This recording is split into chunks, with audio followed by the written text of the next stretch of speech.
sebagai makhluk spiritual, kita ya, sebagai makhluk spiritual, waktu dan kematian adalah ilusi. Jika demikian, maka usia manusia sebenarnya juga ilusi. Ilusi yang diciptakan oleh manusia itu sendiri yang digunakan untuk menekan dan juga membuat manusia lupa pada ketidakterbatasan mereka sebagai jiwa, sebagai roh, sebagai bagian terkecil dari sang sumber.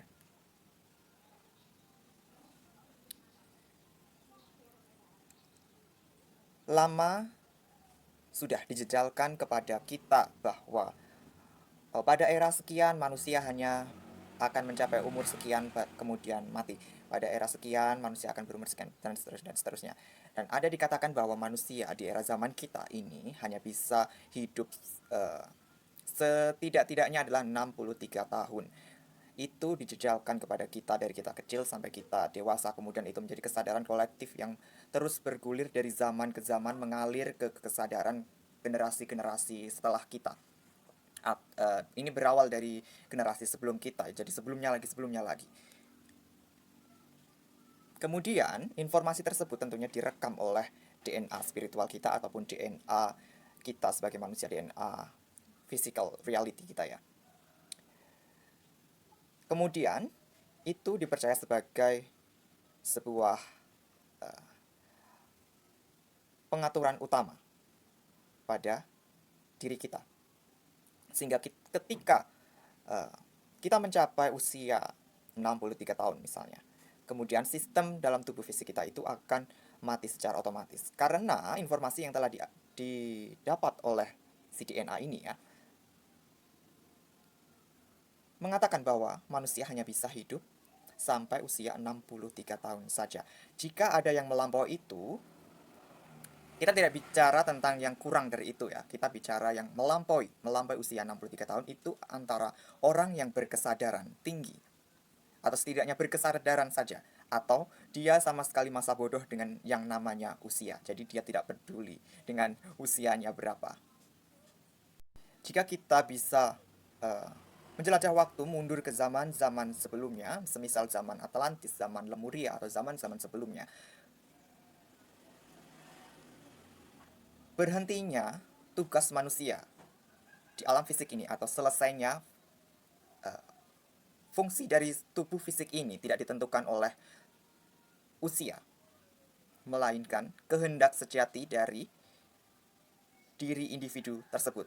Jadi, di zaman itu, manusia-manusia sangat berkesadaran, memahami kesejatian dari diri mereka yang tidak terbatas. Jadi mereka pada zaman itu bisa hidup selama yang mereka inginkan. Sehingga mereka bisa belajar lebih banyak, sebanyak mungkin, demi pengembangan dan evolusi jiwa mereka. Dan ketika mereka sudah merasa cukup, mereka akan menentukan kapan, di mana dan bagaimana mereka akan mati dalam tanda kutip, meskipun kurang tepat kalau disebut dengan mati. Mungkin bisa disebut sebagai menguap. Tentu saja tidak semuanya manusia mampu berkesadaran seperti itu, mampu mengetahui kesejatian dirinya, sehingga memang tidak banyak manusia pada zaman, entah itu pada zaman Atlantis ataupun Lemuria ataupun sebelumnya lagi, pasti ada golongan-golongan yang memang memiliki kesadaran lebih rendah sehingga mereka terpengaruh oleh hukum-hukum alam material ini, di mana dikatakan bahwa semua yang terlahir pasti akan mati. Tubuh fisik terbuat dari materi maka bisa rusak ataupun hancur. Nah, berbeda dengan makhluk-makhluk cahaya, makhluk-makhluk ekstraterestrial atau makhluk interdimensional, multidimensional yang mungkin hidup di bumi tapi ada di lapisan dimensi yang berbeda, ataupun hidup di luar bumi, di bintang-bintang, di planet-planet luar sana.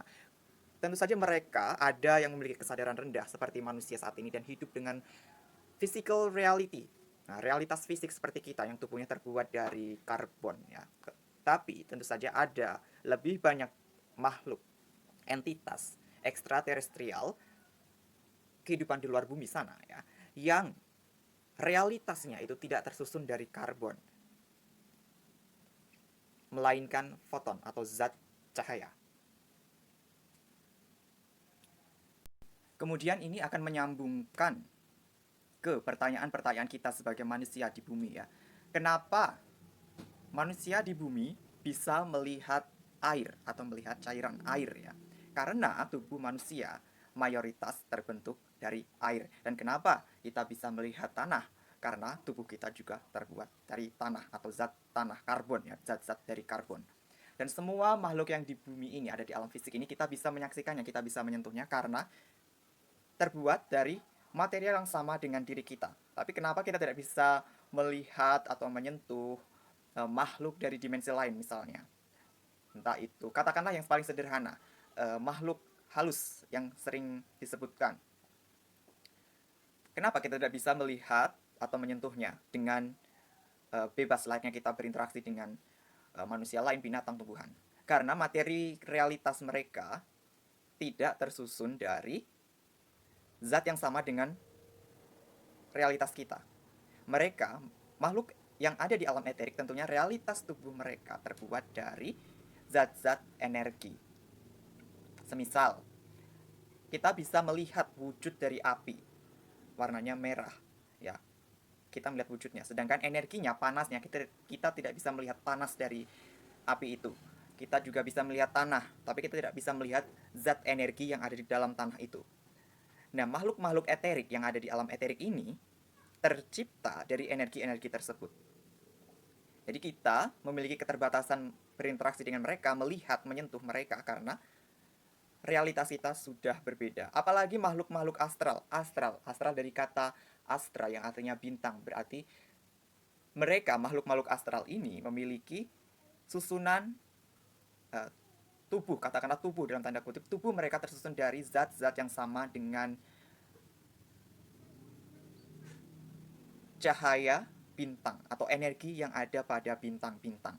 Dan dikatakan bahwa roh atau jiwa kita itu memiliki materi yang sama juga dengan zat yang ada di zat energi ya, energi yang ada pada bintang-bintang. Dan untuk kita yang bertanya-tanya kenapa kita tidak bisa melihat ekstraterestrial, kenapa kita tidak bisa melihat atau berinteraksi dengan alien dalam tanda kutip. Karena tidak semua alien itu memiliki tubuh yang tersusun dari realitas yang sama dengan kita. Ada alien yang memang tubuhnya tersusun dari karbon, sama seperti manusia. Tapi mungkin di luar sana ada alien yang tubuhnya tersusun dari zat-zat lain. Mungkin ada yang tersusun dari helium, ada yang tersusun dari cahaya, ada yang tersusun dari mungkin karbon dioksida ataupun hidrogen dan semacamnya. Jadi, kalau kita ingin melihat ekstraterestrial, alien, jadi kita harus melihat ke arah yang tepat. Kalau kita memang ingin melihat mereka yang dalam wujud fisik, memiliki realitas yang sama, realitas fisikal yang sama dengan kita, maka kita harus mengarahkan mata kita ke sana, ke arah yang tepat. Tapi mereka yang memiliki realitas fisikal sama seperti kita belum tentu makhluk yang maju, sehingga mereka juga memiliki keterbatasan untuk memiliki akses komunikasi dengan makhluk-makhluk di luar dari planet asal mereka. Sedangkan makhluk seperti Sirian, Liran, Arcturian, dan sebagainya itu, mereka makhluk dengan kesadaran tinggi, makhluk dengan tubuh yang tidak tersusun dari karbon, melainkan dari energi. Mungkin juga dari materi yang tidak pernah kita pikirkan. Sehingga kita tidak bisa melihat secara gamblang wujud asli mereka. Sedangkan wujud yang ada di internet yang warnanya biru, warnanya keunguan atau yang sebagainya seperti itu adalah cara mereka untuk dapat dipahami oleh makhluk-makhluk yang berkesadaran lebih rendah dari mereka dan memiliki frekuensi juga vibrasi lebih rendah dari mereka. Jadi mereka menurunkan vibrasi dan frekuensi mereka setara dengan kita sehingga terbentuklah wujud seperti itu yang sesuai dengan, tentu saja tidak mereka berbeda dengan makhluk astral ya, yang mewujud sesuai dengan persepsi manusia, sedangkan mereka yang mewujud sesuai dengan kesenangan mereka saja. Contohnya, makhluk-makhluk Pleiadian mewujud seperti orang Eropa dengan rambut kuning, kulit putih, dan sebagainya. Atau makhluk dari liran seperti kucing, macan, singa, dan sebagainya. Itu adalah apa yang dilihat manusia setelah makhluk-makhluk ini menurunkan vibrasi dan juga frekuensinya. Sehingga manusia yang melihat, meskipun manusia ini melihat dengan penglihatan rohani, tapi penglihatan rohaninya ini, setiap manusia kan ada kadarnya, ada kadarnya masing-masing ya. Jadi makhluk ini, makhluk ekstraterestrial ini tentu menyesuaikan dengan kadar dari manusia yang melakukan kontak dengan mereka. Oke, semoga sharing yang tidak penting ini dapat sedikit menambah wawasan dan semoga bermanfaat dan tidak malah jadi pusing ya. Sampai jumpa di video-video berikutnya.